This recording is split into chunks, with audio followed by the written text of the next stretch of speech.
Right then, let's talk about a proper legend of a dish.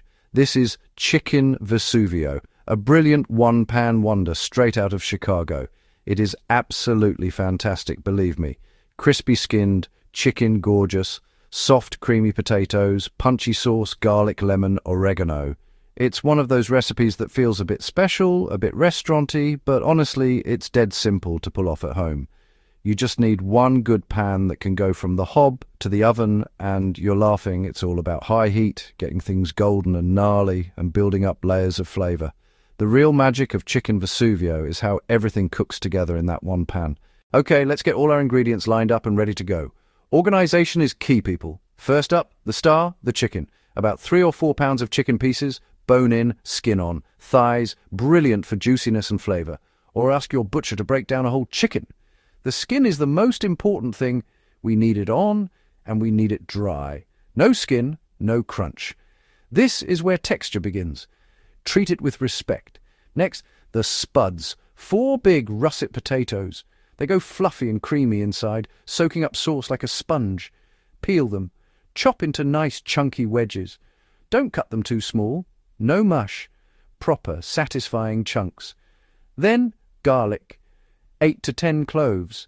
Give them a good bash. Rough chop. We want that punchy, sweet garlic throughout. Half a cup dry white wine.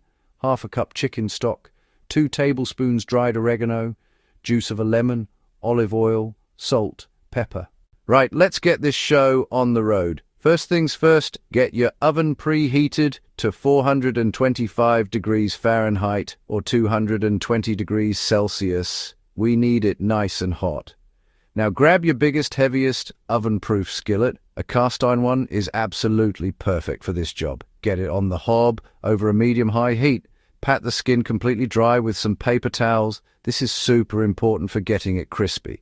Then season it really generously all over with salt and pepper. Don't be timid.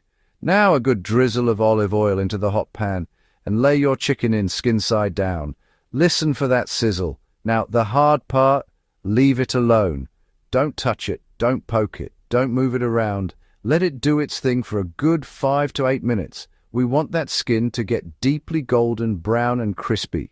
Have a little peek, and once it's looking gorgeous, flip it over and just kiss the other side for a couple of minutes. Then, take the chicken out and set it on a plate for a bit. Whack your potato wedges into that same pan. All that lovely chicken fat is pure flavor. Toss them about and let them fry until they start to get golden and crispy on the edges. We're not cooking them through, just building flavor. Get them out and pop them with the chicken. Look in your pan. If there's loads of fat, pour a little bit off, leaving about 2 tablespoons. Chuck in your bashed up garlic and stir it around for just 30 seconds until you can smell that amazing aroma. Puka. Now, get your wine and pour it in. It will bubble up like crazy. This is where you get a wooden spoon and scrape, scrape, scrape all those sticky dark brown bits off the bottom of the pan. Gently place your chicken pieces and potato wedges back into the pan with the sauce. Nestle them in, but try to keep the chicken skin sitting proud, right above the liquid. Now carefully transfer the whole pan into your preheated oven. Let it roast away for about 25 to 30 minutes.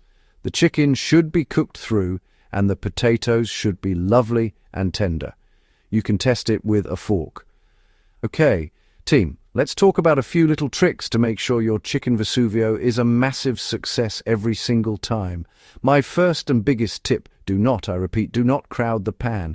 If you cram too much chicken and potato into one skillet, it's going to create a load of steam, and steam is the enemy of crispy. If your pan isn't big enough for a single layer, just use 2 pans. It's better to wash an extra pan than to end up with soggy chicken skin. Trust me on this. Next up, the spuds. Russets are starchy and help thicken the sauce, turning fluffy inside. Yukon Golds hold their shape better. It's all down to personal preference. My third tip is about the wine. You might see something called cooking wine. Just walk on by. If you wouldn't be happy drinking a glass of it, don't put it in your food. You don't need an expensive bottle. Just a decent, drinkable dry white adds depth and a bright, zesty character. A good glug will make your sauce sing. One last little bonus tip. When you add the garlic, keep a close eye on it. There's a fine line between fragrant and sweet and burnt and bitter. As soon as you can smell it, that's your cue to pour in the wine to stop the cooking process. Burnt garlic will ruin the flavor of your whole sauce, so stay focused for that 30 seconds. Pay attention to these little details, and you'll have a dish that will blow your socks off. Happy days. So there you have it. Your pan is out of the oven, bubbling away, smelling absolutely epic. Just before you're ready to serve, we've got one final brilliant touch. Remember those peas and that fresh parsley? 2 minutes before you pull it from the oven or just after, scatter the thawed peas into the pan. Give the parsley a rough chop and sprinkle it all over the top. Give it a gentle toss. The heat will warm the peas through, keeping them bright and sweet, and the parsley adds a fresh, herby perfume. Lovely jubbly. When it comes to serving, I say keep it rustic, keep it simple.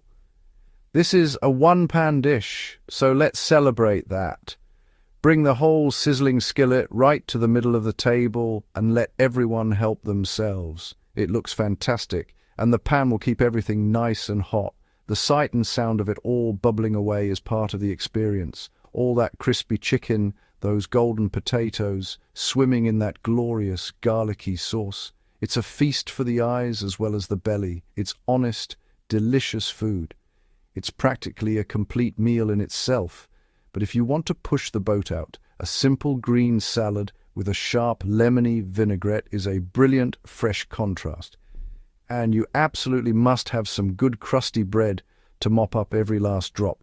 You do not want a single bit of that flavor to go to waste, believe me, so get in there and give it a go.